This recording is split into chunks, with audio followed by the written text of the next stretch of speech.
1942 भारत अंग्रेजी हुकूमत के शिकंजे में जकड़ा हुआ था। दुनिया जल रही थी, द्वितीय विश्व युद्ध अपने चरम पर था। और इसी बीच एक आवाज उठी, अंग्रेजों भारत छोड़ो। गांधी जी ने कहा, करो या मरो, और ये नारा बना भारत के इतिहास की सबसे बड़ी क्रांति का प्रतीक। आज इस वीडियो में हम जानेंगे कैसे 1942 का भारत छोड़ो आंदोलन भारत की आज़ादी की दिशा ही नहीं बल्कि पूरी राजनीति की तस्वीर बदल गया। पृष्ठभूमि: 1942 का भारत राजनीतिक उथल पुथल से गुजर रहा था। अंग्रेजों ने द्वितीय विश्व युद्ध में भारत को झोंक दिया। बिना भारतीय नेताओं से कोई सलाह लिए कांग्रेस ने इसका विरोध किया और कई प्रांतीय सरकारों ने इस्तीफा दे दिया। क्रिप्स मिशन की असफलता, जिसने भारतीयों को युद्ध के बाद आज़ादी का झुंझुना थमाया। नेहरू, गांधी और कांग्रेस ने इसे धोखा कहा। अब भारत के लोगों का धैर्य टूट चुका था।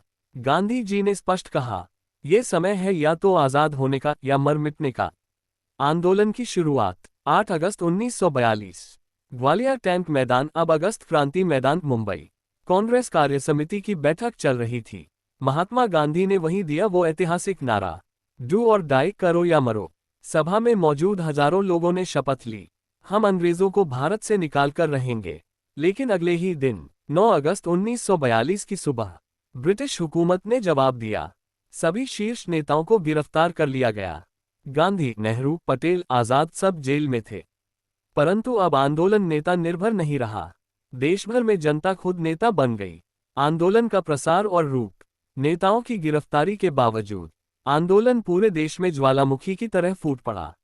रेलवे लाइनें उखाड़ी गईं, टेलीग्राफ तार काटे गए, सरकारी कार्यालयों पर जनता ने कब्जा किया। कई जगहों पर समानांतर सरकारें, पैरेलल गवर्नमेंट्स बन गईं। बलिया उत्तर प्रदेश, चित्तू पांडे। तामलुक बंगाल, सतीश सामंत।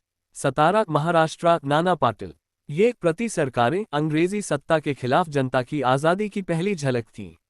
महिलाओं और युवाओं की भूमिका: भारत छोड़ो आंदोलन में महिलाओं की भूमिका अद्भुत रही। अरुणा आसफ अली ने ग्वालियर टैंक पर तिरंगा फहराया। उषा मेहता ने भूमिगत रेडियो स्टेशन से आज़ादी की आवाज़ पहुंचाई। मतंगिनी हाजरा ने बंगाल में तिरंगा लेकर प्रदर्शन किया और अंग्रेजों की गोली लगने से शहीद हो गईं। युवाओं ने भूमिगत आंदोलन चलाया। पोस्टर, पर्चे, नारे सब देशभक्ति से गूंज उठे। ब्रिटिश दमन: अंग्रेज सरकार ने बर्बरता की सारी हदें पार कर दी। हजारों गिरफ्तारियां, सैकड़ों फांसियां, गांवों पर हवाई बमबारी तक की गई। 1 लाख से अधिक लोगों को जेलों में ठूंस दिया गया। लेकिन भारत झुका नहीं। आंदोलन का प्रभाव: भले ही आंदोलन 1944 तक दबा दिया गया, पर इसने अंग्रेजों को ये संदेश दे दिया कि भारत अब किसी भी हालत में आज़ादी से पीछे नहीं हटेगा। विदेशी अखबारों ने लिखा, British rule in India is morally dead. इस आंदोलन ने भारतीयों में एकजुटता, आत्मविश्वास और स्वतंत्रता की ज्वाला जगा दी। और सिर्फ 5 साल बाद 1947 में भारत आज़ाद हुआ। विशेषज्ञ की राय: इतिहासकारों के अनुसार भारत छोड़ो आंदोलन एक राजनीतिक असफलता नहीं बल्कि एक मानसिक क्रांति थी। डॉक्टर राजेंद्र प्रसाद ने लिखा, 1942 की गूंज ने ही 1947 की आज़ादी को जन्म दिया। जवाहरलाल नेहरू ने कहा था, quit India was not a cry of despair, it was a roar of confidence. समापन: भारत छोड़ो आंदोलन ने यह साबित कर दिया कि जब जनता एकजुट होती है तो साम्राज्य भी कांप उठते हैं। 1942 में दी गई वो पुकार, करो या मरो, आज भी हर भारतीय के दिल में गूंजती है। दोस्तों, आप इस वीडियो को अधिक से अधिक लाइक और शेयर करें, साथ ही चैनल को सब्सक्राइब करें। आपका बहुत बहुत धन्यवाद। जय हिंद, वंदे मातरम।